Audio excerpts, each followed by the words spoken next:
واهلا، خلنا اسوي معاكم او اعلمكم طريقة دجاج بالكريمة من ألذ الوصفات اللي سويتها لعيالي او في البيت بشكل عام. لذيذة يا بنات. راح اخذ صدور دجاج واقسمها بالنص عشان تكون شوية سخيفة.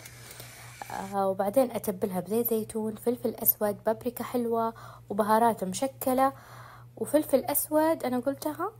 بعدين افركها كويس. بعدين على مقلة مرة حار احط صدور الدجاج. شوفوا كيف نحيفة مرة عشان تستوي بسرعة. فاباها تاخد تحمير على السريع، مو شرط تستوي استواء كامل. بعد ما انتهي من كل صدور الدجاج، من بعد ما احمرها احطها في صحن عشان ترتاح شوية. وفي نفس الطاوة أضيف قطعة زبدة. إذا ما تبون زبدة حطوا زيت عادي، بس بالزبدة بتطلع أطعم. وبعدين راح أحط بصل مقطع بهالحجم صغار. وبعدين راح أحط الثوم وأبدأ أحركها كويس لين ما تذبل معانا. إذا تحبوا الفطر ضيفوه في هالمرحلة. أضيف ملعقتين دقيق كبار وحركها كويس برضو. راح أضيف موية بالتدريج، أو إذا عندكم مرق دجاج استخدموه. وبس يثقل معانا القوام شوية راح أضيف كريمة طبخ أو حليب زي ما هو متوفر عندكم.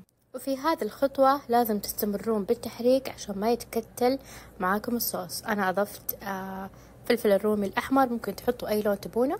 بعدين أضيف باقي صدور الدجاج وأخليها تطبخ على نار هادية مرة لين ما أتأكد إن الدجاج استوى كويس وإن الصوص تسبك معانا.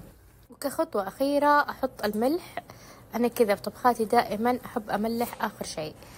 وبس استوت معانا الطبخة. ممكن تقدمونها مع رز، ممكن مكرونة، أو ممكن تاكلونها كذا لحالها. لذيذة يا بنات، اعتمدوها.